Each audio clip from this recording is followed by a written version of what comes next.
Hello, Whole Women listeners. I'm your host, Rachel. And I'm Kim. And today we really wanted to talk about, I just learned this expression, the BER months. We're in the BER months, September, October, November, December, which is my favorite time of year. But I also know that it comes with a lot of expectations, a lot of stress, a lot of like negative self-talk. So the reason why we wanted to jump on this maybe a little earlier than normal is to give our listeners some tools to start telling yourself a new story this year. So, Kim, let's talk about it. I'm with you. I'm with you. I Last want you to, sorry, really fast. I want you to tell our listeners that how you combine those words. That's so oh, cute. last year I was doing some research for a private Facebook group that I wanted to run last holiday season, and I kept seeing this thing called Hollow Thanksmas, and I'm like, what is this? Like when I had the gym, I always like tried to key in and help people from Halloween to Christmas, but I had never heard the term Hollow Thanksmas before. So, yeah, I guess it's a thing. I don't know. I think it's super cute because I have never seen a time of year that is just almost everyone I know associated with stress, right? It's just from now until the end of the year. It's just like go, go, go. I got to do this. I've got to not eat that. So it really can be an overwhelming time of year for some people. And if I have learned anything in my body love talks, in my own evolution with food, my relationship with food and my body, is that expectation that comes with holiday eating is the food industry, the diet industry, and the fitness industry have all kind of calculated how to make us feel the most guilty, the worst about ourselves, and how to punish our bodies for eating a bigger meal a few times during this year.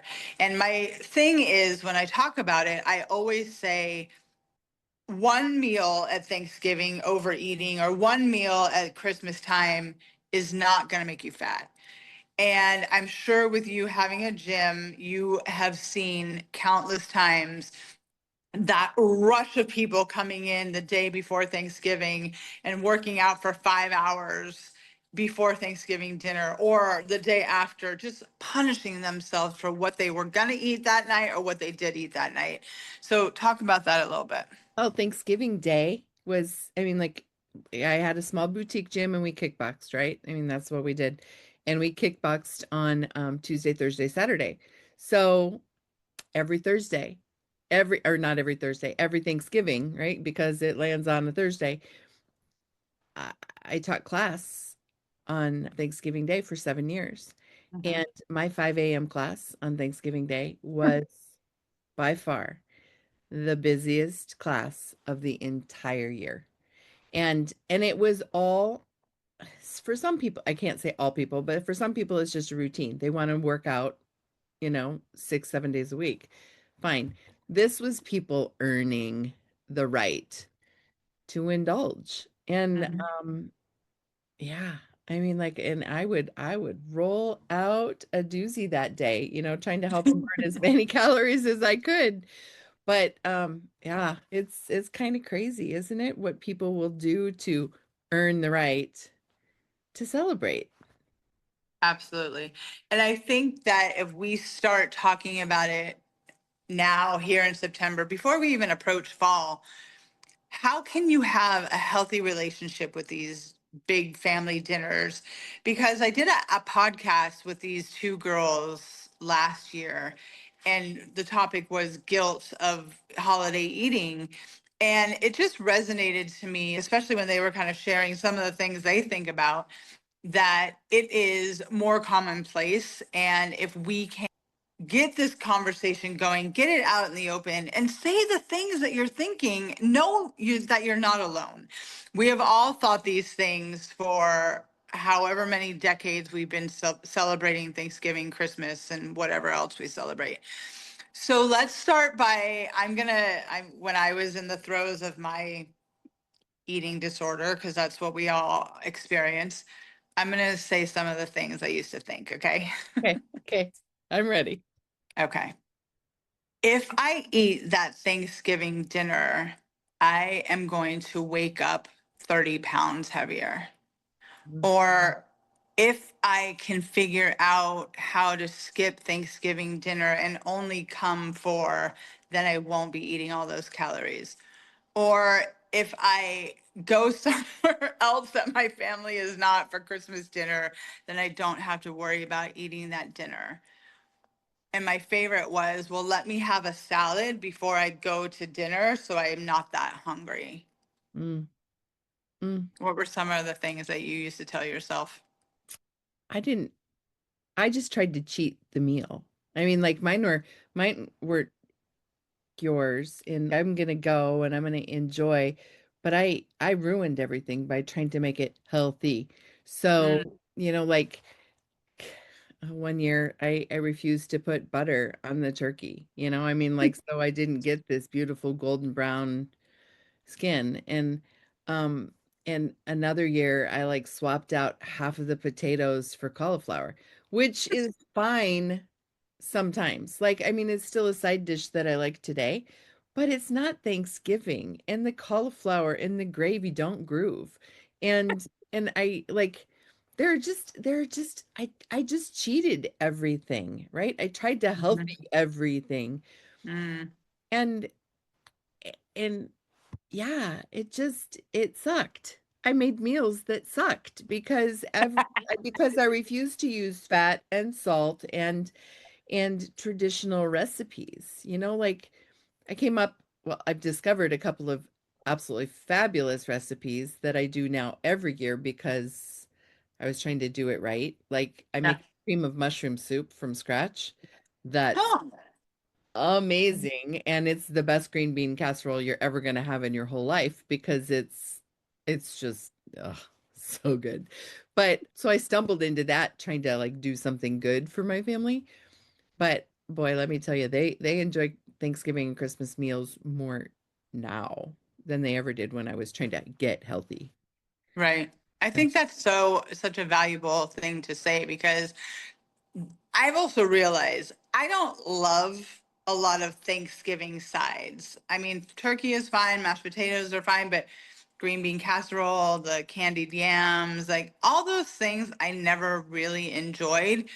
What I love about the holidays is desserts, of course. And now that I like to call myself a baker, last year I made from scratch a pumpkin cheesecake, and it was a hit. And I also have this go-to recipe that I make cheesy mashed potatoes. So that is like a deconstructed baked potato without the skin, not in the skin, but like mashed potatoes.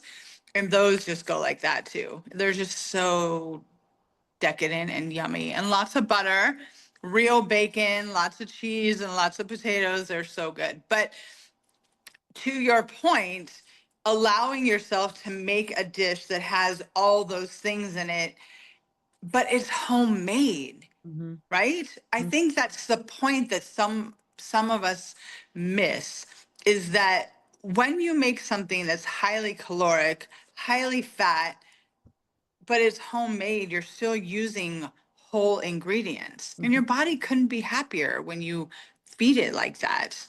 Yeah. So I'm wondering if so many times, I'm sorry, go ahead. No, I was just thinking like when you make it real and when it does have real fat in it, or like some things like will have real cream and butter and stuff like that. For me, and I don't know about you, but I can put a portion of everything on my plate and thoroughly enjoy it. And I don't need more because it's real food, I Yes. mean, like I don't need a pile of potatoes. Like my dad, when he was younger, he would like the potato was piled with, or the potato was piled, the plate was piled with potatoes.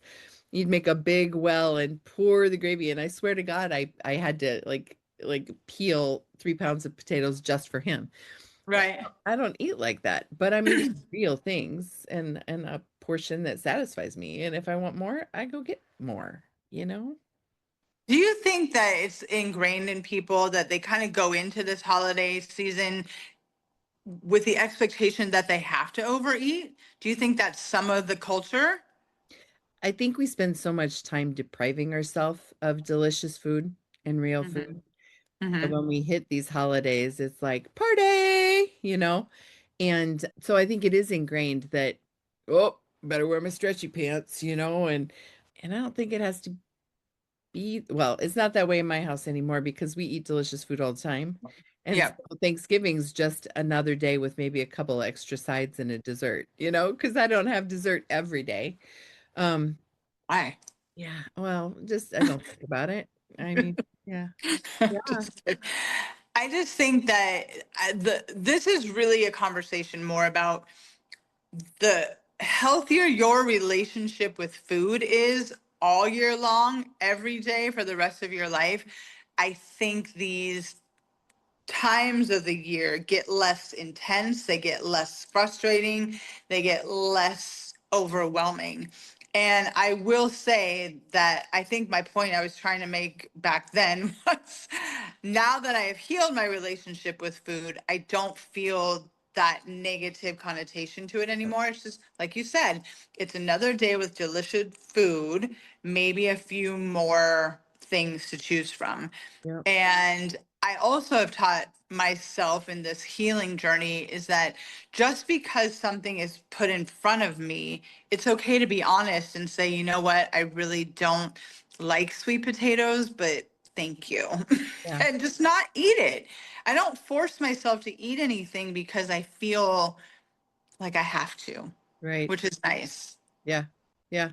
I agree 100%. And I love everything.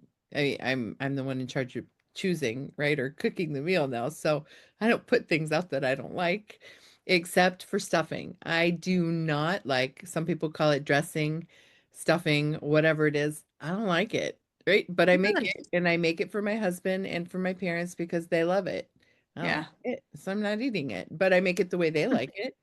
Yeah. That's fine. The same candied sweet potatoes. I mean, like with marshmallows and stuff on top, so gross. I mean, So gross. sorry. If you like that, you like it. But um, I love sweet potatoes, but I don't like messing them up with all that crap on top. So Agreed. And I don't think there's anything wrong with putting your own spin or your own twist on traditional foods. Like you said, you make your green bean casserole with homemade cream of mushroom soup. Like, I bet that tastes so different than, pouring a can on it with some those crunchy onions thing. Because yeah. I hate that dish. But with you saying that, I'm like, oh, I would try that. Mhm. It's delicious. It is. And the other thing that I've done at my table, and I did it initially to help me overcome the guilt, because even though I may feel healed now with my relationship with food. I haven't always, right? I did push a lot of things back for a period of time in my life. But so many years ago, I started always putting a salad on the table, like a legitimate salad that when I was a girl growing up, we'd have like this Jello salad that my grandma made, and we'd have some other, like I love a sweet broccoli salad with raisins and sunflower seeds in it. I love those things, but I started always putting a true green salad on. And it's a little bit different every year. It's whatever produce looks good, but I always have a huge bowl of lettuce and I throw in some arugula, to make it a little bit peppery.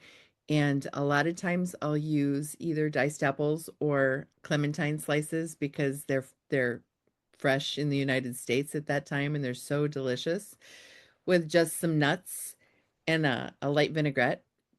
And I love that addition because sometimes when you're eating all this food, which is perfectly fine to eat, you just hit a place where you're like, Yeah. I need something fresh, you know? Mm, And I love having that. I do start with the salad, but I eat it as a part of my meal, not before I go to the meal. You know what I yeah. mean? Yeah. It's been a lifesaver for me because it tastes good and I don't Hmm. quite, I'm going to eat all the things, Yeah. but I'm also going to eat some green things and I feel good.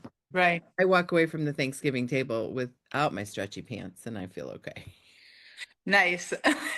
I love that though. I mean, there's nothing wrong with making this holiday your own, and it sounds like you've done that. And but you've also made it so your family or your guests are feeling satisfied too. I think Mhm. that's a lovely, lovely way to approach the holidays. And I think what I would love to touch on just again quickly is for us who spent years dreading this day, like how can we help? How can we help each other, A, not feel shame, not feel the guilt for not eating the things, but to go into it with a mindset of today's the day to be with my family. They're coming from out of town to visit us. I'm so grateful for that. And not let the food that's going to be on the table literally take you out of that present moment. I think so many women experience that. They're like, I'm sitting here thinking about all the calories and I'm not listening to what Uncle John is talking about or Aunt Sarah that I haven't seen since last Thanksgiving. Yeah. How do we get our minds focused on the present moment during this hectic time? Yeah. I think, well, for me, I just had to reach a point where, like you said, it's one day. It's one day. It's really one meal. And nothing's going to blow all of your hard work in one meal. Now you might not feel so hot because if you've been like eating in a disciplined way. I said I don't have the problem anymore because I've thrown discipline out the window and I just eat whole foods and I eat slowly till I'm satisfied. But one story I'd like to share with you about how it's not as big of a deal as we think.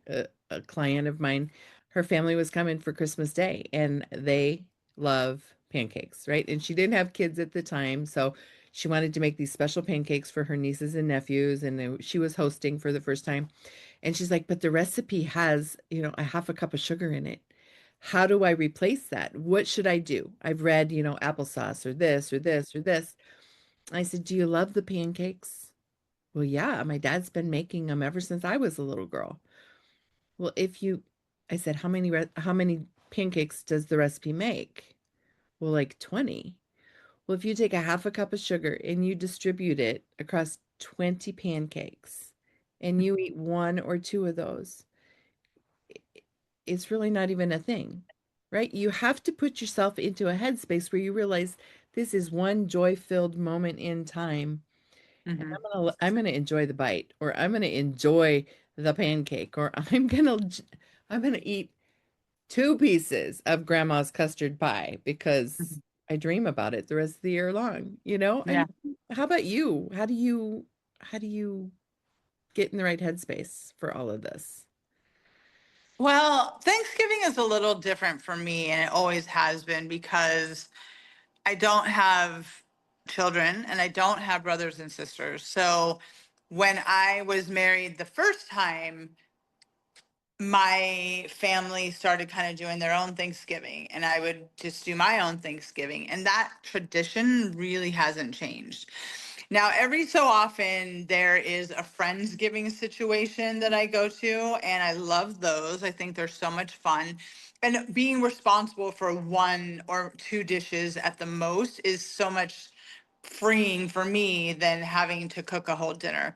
But on the years where it's just my honey and I, we choose maybe a different cut of meat or a more expensive cut of meat, like a beef tenderloin, and have that together. Mhm. It's just Thanksgiving is not really a thing for us. Mhm. When his mom was alive, we would go up to the Bronx, and one year I made a traditional Thanksgiving dinner, and that was it for me. I was like, I hate this. I don't want to ever do this again. Yeah, it was a lot of work, and it just wasn't worth it. Yeah. And yeah, so I've never done the whole thing again. So Thanksgiving's a little different for me. But I will say that in general, when I go to an outside event, outside my own cooking, I've just gotten very comfortable in my own skin to say, you know what, I really just don't like that and I'll have this instead. Whatever else is on the Yep. table. I don't feel obligated to eat if it's something that I'm not going to enjoy. Mhm. Yeah. But I I mean, unless you had another part of that, there is something what you said brought up a question that I wanted to ask No, you. go for it. Yeah. So you mentioned that you had a gym. We talk about that all the time. We talked about how in our previous thought process in our lives when we were in the fitness industry, that, I mean, not that we're not, but you know what I mean. But talk to me about the thing that you would do for your members during this time of year. Well, at the beginning of the holiday season. Oh, Rachel. Um, I fell into the same trap every gym owner does, I feel like, and every trainer. And it's like I would facilitate this feeling of you have to earn it, right? So like it would start out with Halloween and there'd be a chart on the wall that had, like the little teeny tiny square, not worth it bite of Snickers Yeah. or a little Twix bar. Always the same kind of candy that you're going to get when you're trick or treating. Yeah. And then what you had to do to burn it, right? And it would move into similar thing in Thanksgiving. I would always do a special challenge on Thanksgiving and they would go, I had this big beautiful turkey that I created and he had different feathers and they'd pull a feather for the day and that would be the extra that we did to burn the calories Oh before my, the meal.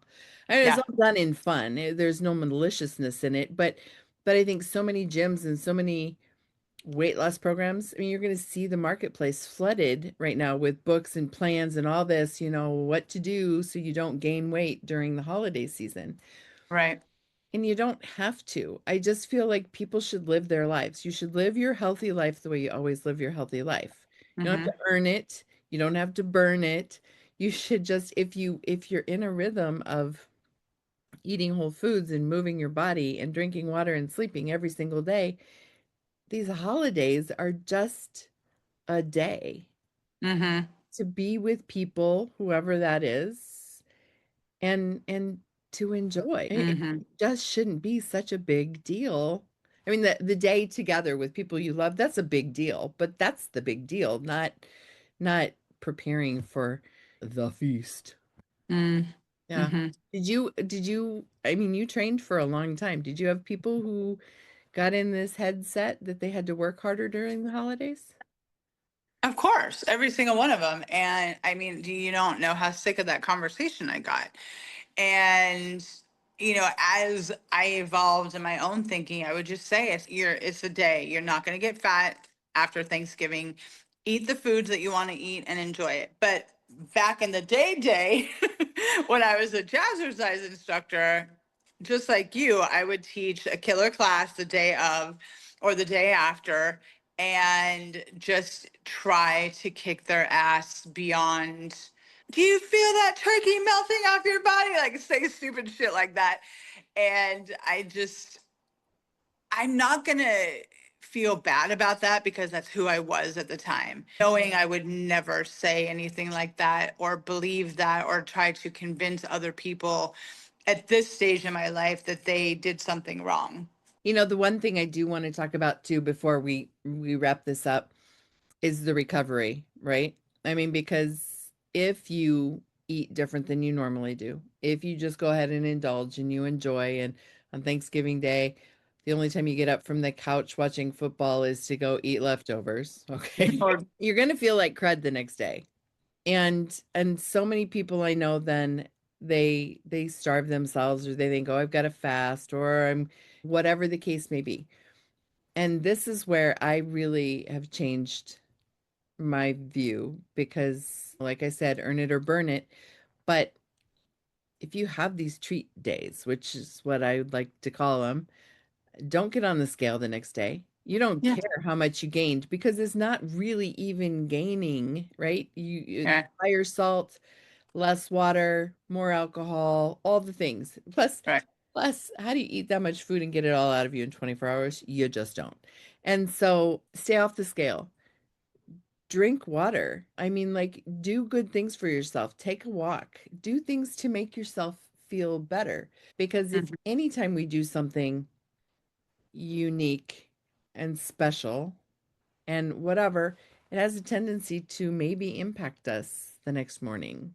So be forgiving. Oh, That's I love that. I the love that. whole thing you have to do.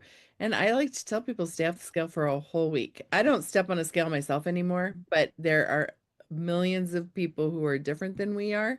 Stay off because the number's not a real number. No one gains true body mass, 3 pounds, 5 pounds of body mass in a day.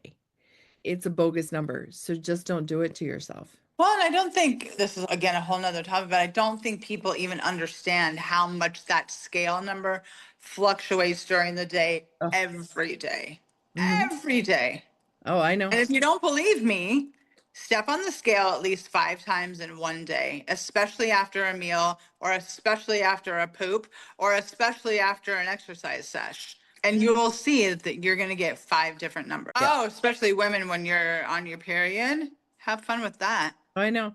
I grew up with, or I grew up, I raised two wrestlers where they were fixated on a number because they had a meet coming. And boy, they'd get up, weigh themselves, go to the bathroom, weigh themselves, eat breakfast, weigh themselves. It's like, this is not right.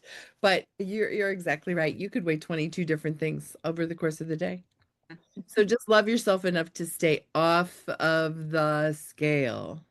The Yeah. scale sucks. So maybe we should, I don't know, what other, I wonder what other things people would like to talk about as far as the holiday goes. Because we were saying there are recipes, grandma's recipe for this and grandma's recipe for that, but oh man, I've come up with some just delicious things. What's your go-to? You said Thanksgiving is just you and your honey and whatever delicious thing you happen to find at the store. Do you have a traditional Christmas menu? Well, he loves my cheesy mashed potatoes. So I think for the big holiday meals, that's always a request.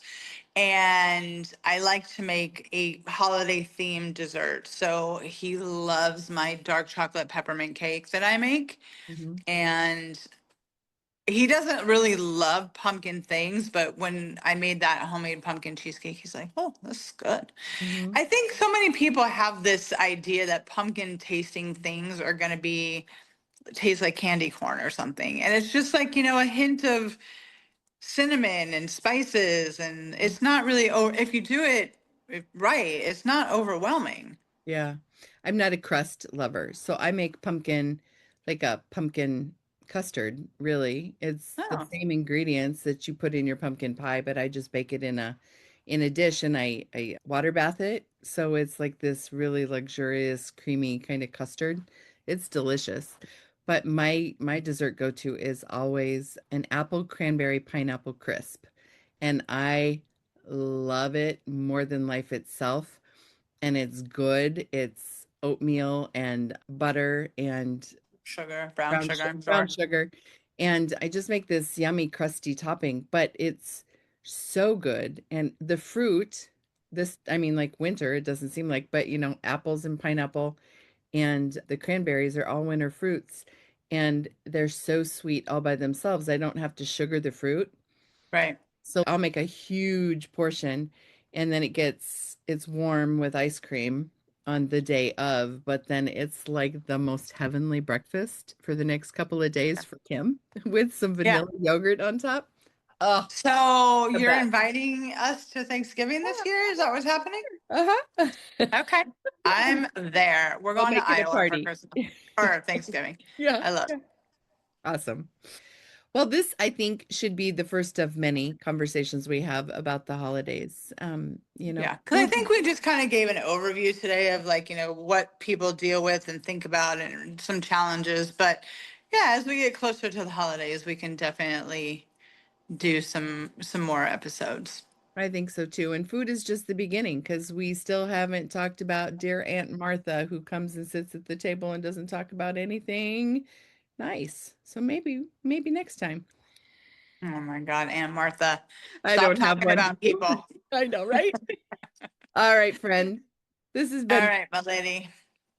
We'll see you next week when I'm not sure what we're going to talk about. We're going to have to draw some fun thing out of the hat and just kind of go with it next week. Unless you, our listeners, have something you'd like us to talk about. Oh, yes, we would love some topic ideas from you. So go ahead and email us, or how else can they contact us? You could always comment when you watch the episode or listen to the episode and review us or subscribe. We're always And out don't forget to tell your girlfriends about us, because we are your two new besties and we would love to share our show with all of you. for sure. Have a great week. Bye. Bye.